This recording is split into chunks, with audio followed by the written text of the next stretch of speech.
Turn it off. No, really, turn it off. That phone in your hand, the notifications, the pings, the dings, the buzzes, the endless stream of opinions from people you've never met, the meetings about the next meeting, turn it all off. You can't, can you? It makes you uncomfortable. That silence, that emptiness, it's terrifying. You live in a world of noise, a constant, relentless, mind-numbing cacophony. You wake up and you check your email before your feet hit the floor. You scroll through feeds while you brush your teeth. You listen to podcasts while you drive, answer emails during lunch, and sit in meetings where everyone is just talking. You call this being productive. You call it hustle. You think because you are busy, you are getting somewhere. Let me be clear, you are not busy. You are drowning. You are mistaking activity for achievement. You are mistaking motion for progress. You are mistaking the noise of the machine for the signal of creation. And here's the thing, you cannot create in chaos.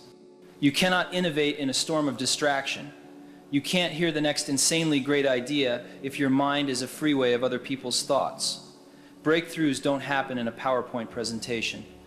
They don't happen in a status update meeting. They don't happen while you're scrolling. The real ideas, the dent in the universe ideas, they're quiet. They're whispers. And they only show up when you finally shut out the world long enough to hear them. You're drowning in noise. You're filling every empty second with consumption, and you're wondering why you never create anything. You're wondering why you feel stuck. It's because you've lost the one tool that makes all the difference. You've lost the ability to be quiet. Silence is the canvas. People misunderstand silence. They think it's passive. They think it's empty, a void, a waste of time. They are dead wrong. Silence is not empty. It's receptive. It's the single most powerful tool for clarity. Silence is the canvas. It's the clean white page. It's the polished block of aluminum. It's the clean room where you can finally see the dust, the imperfections, the smudges on your thinking. My work, my life, it was all a pursuit of simplicity. I learned this from my study of Zen. The most profound, the most powerful, the most beautiful things are often the most simple.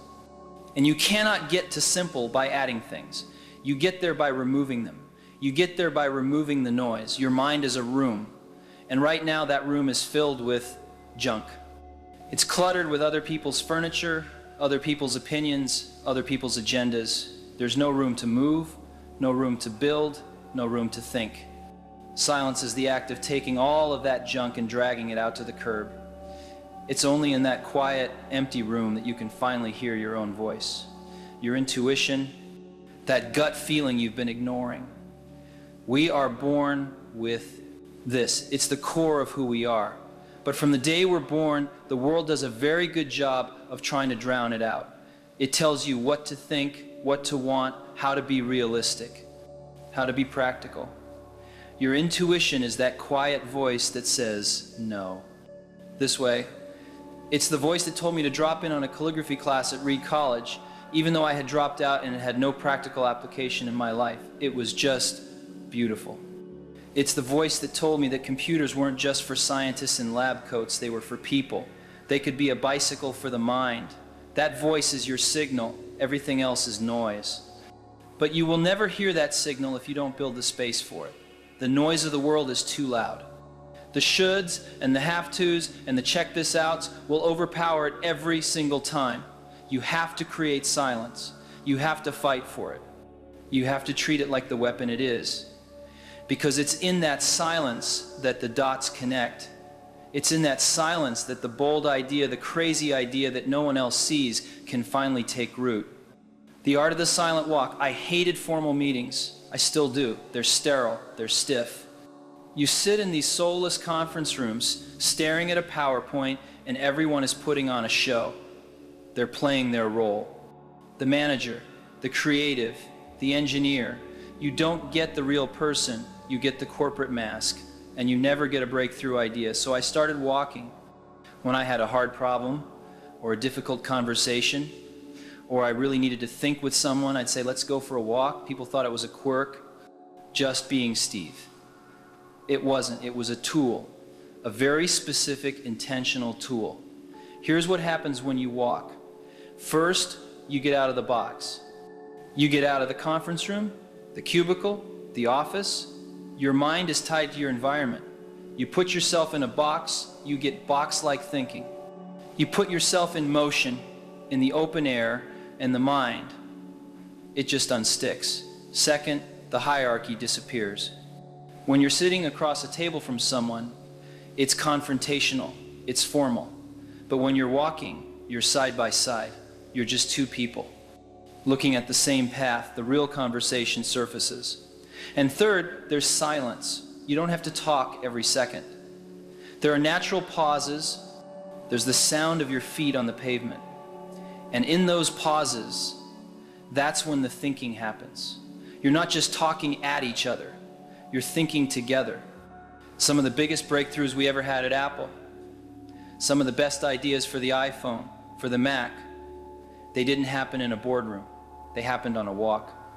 They happened in that moving silence with just the problem at hand, letting the mind wander and connect things that a formal meeting would have never allowed. Your brain needs space. It needs movement. It needs air. You're sitting there in a meeting with 10 people trying to solve a problem. You're doing it wrong. You're generating noise. Get up, grab the one person who matters, and go for a walk. Don't bring an agenda. Just bring the problem. And then be quiet. Let the best idea win. The weapon of listening. Here's something else about silence. It's a tool for interaction, a weapon. Watch people in a meeting. Just watch. They're not listening. They're reloading. They are sitting on the edge of their chair, waiting for the other person to take a breath so they can jump in and say their thing, to prove they're the smartest person in the room, to win the argument. They're not trying to find the best idea. They're trying to push their idea. I learned to do the opposite. I learned to use the pause. People are terrified of silence. It's socially uncomfortable. It feels like a void. And they will rush to fill it with anything. Usually noise. Usually half-baked ideas, justifications, excuses, B-level work. If you just wait, if you just hold that silence for a few seconds longer than is comfortable, something magic happens. They go past their pre-packaged, smart-sounding answer, and the truth comes out. I would sit in a design review for a new product, and I would just look at it. I wouldn't say anything. I'd pick it up, turn it over, and just be quiet. It drove people nuts. And in that agonizing silence, the designer himself would finally blurt out, "I know, it's not good enough. The curve is wrong. It feels clunky. We can do better." Pop. He knew it all along, but he was waiting for me to say it. My silence forced him to find the truth. He didn't need my opinion. He needed a mirror. And silence is the most powerful mirror there is. It strips away the BS. It demands the truth. Stop talking so much. Stop being in such a hurry to prove you're right. Just listen. Ask a question, and then be quiet. Let the other person fill the space. You'll be amazed at what you learn.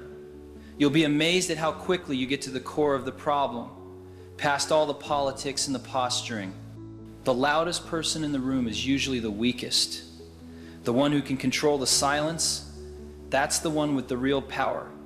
If this idea resonates, if you're tired of the noise and you're ready to find the truth, then show it. Subscribe to this channel. We are building a community of people who think differently. We are building a community that values the signal, not the noise.